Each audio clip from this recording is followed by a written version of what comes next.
2006 Subaru Tribeca with a B9 engine.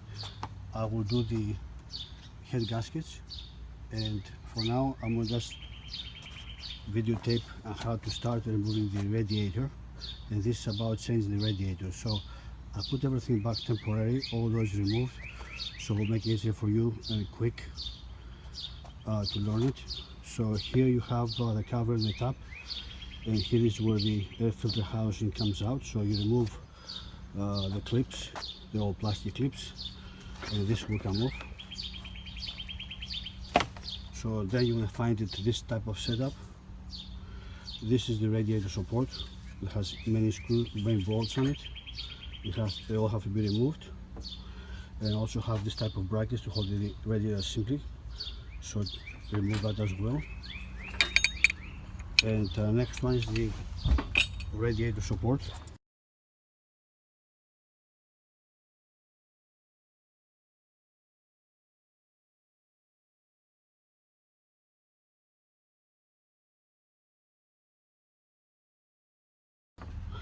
It also has the hood latch. It has to be removed. 3 bolts. Out to go. And then you have just a harness that goes in here. So I unplugged it already. Nothing else to unplug here. To get the support out, besides the top bolts, there's a 12mm down below.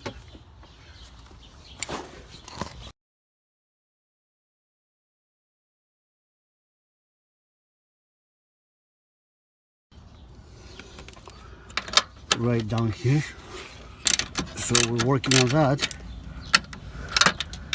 Should be done in a few minutes.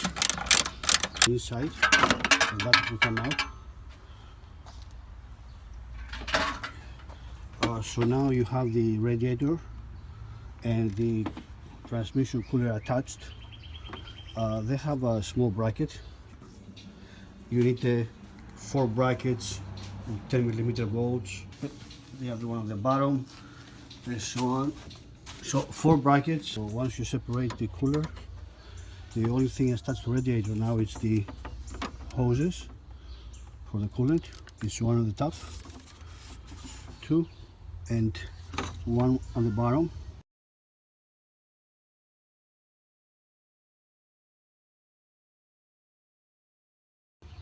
And the transmission cooler lines. Okay, so once you detach all the lines, then it should be easy to just lift, and out it goes. The motor simply, and that's what it looks like. So when you change the radiator, here somebody replaced it before and forgot to put 1 screw or bolt. Sometimes might rattle, you see that? So now, right, we'll have to do the job right when you repair something. There's what I took out, the hoses here and the hose on the bottom. 1 transmission cooler lines came with it when I pulled it, and the other one is here.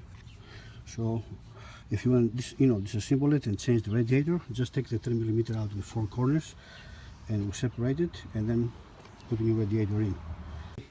Getting ready to install the radiator and the fan simply all together. Just connect the harness and all the lines for the hoses. So here we go.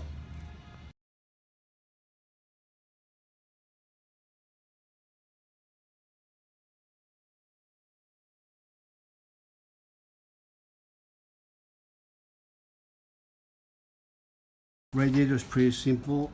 You gotta drop it in with a fan assembly, and then start connecting the hoses. Make sure you remember the lines, and to connect the radiator or the transmission cooler, you need 4 brackets with 10mm bolts. You can reach on the outside of the grill. You can, the other one on the bottom, and so on. So 4 brackets. You will bring this together, connect the reservoir at first before you're going to drop the radiator support bracket, the tip part, the metal, that one here. So secure both. Okay, we'll drop in the tank, and now we'll drop in the support, this part where the radiator upper hose goes. So this part goes towards the engine. Drop it in straight down, and try to match the upper. Okay, that's it. Same thing on this side, and we'll move this to the top, and then we'll drop in the bracket for the radiator support. One goes in here, like so, and one on the opposite side. Get some bolts going, and everything looks good. So that's what it looks like with the support on. Now we'll get the bolts and tighten the bolts. Clamp here the radiator hose, and also there's a harness to be connected, and move on. The fluids and before we start the engine. Working on the cooling system, and before you fill the cooling system, know this: there will be air in the system and you have to bleed. Subaru has 2 bleeds. One, when you start filling into the radiator from here, of course make sure that the reservoir is where it's supposed to be. When you start filling coolant, it won't be able to go through because a lot of air in the engine.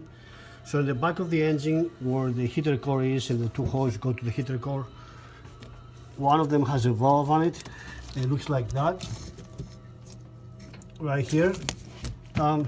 I just use a regular Phillips to take out this screw.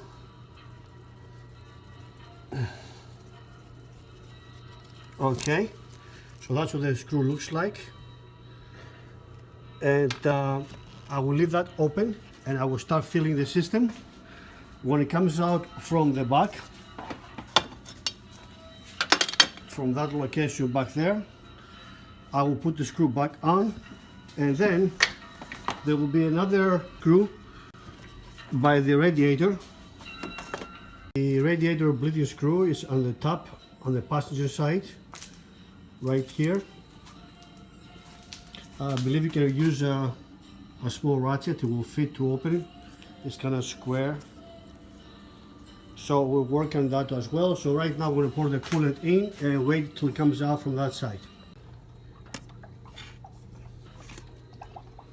Okay, we're going to take out the upper radiator bolt for the bleeding system. There it is. This is the type of setup for this one. I think a small ratchet will fit just like this one here. If you have a hard time it fits perfectly. So that's the tool you use. Now we'll fill again till it comes out on this side.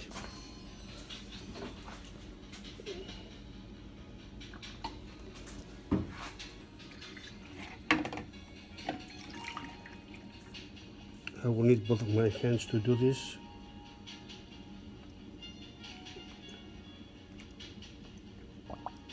I can hear it. There it comes. It comes out right there. Tight this bolt now. Fill up the reservoir, and the system is full, but we have to run the engine to circulate it, and then we have to tighten again. Yeah, this tool works perfect for the upper bow. Reservoir is full. I just have to tap a little bit more to the radiator, but it's up to here now, so it's full. We could start the engine if we wanted to. So close this here, done. And now we're going to start to run the engine 2,000-3,000 RPM a few times and recheck.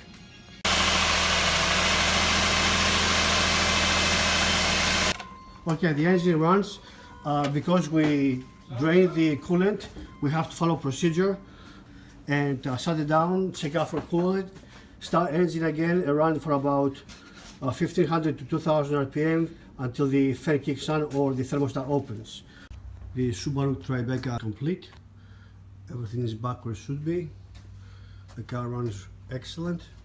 I will take it for a test drive on the highway for a few days, put some miles on it, and see how the engine and everything else works. And good luck to you guys.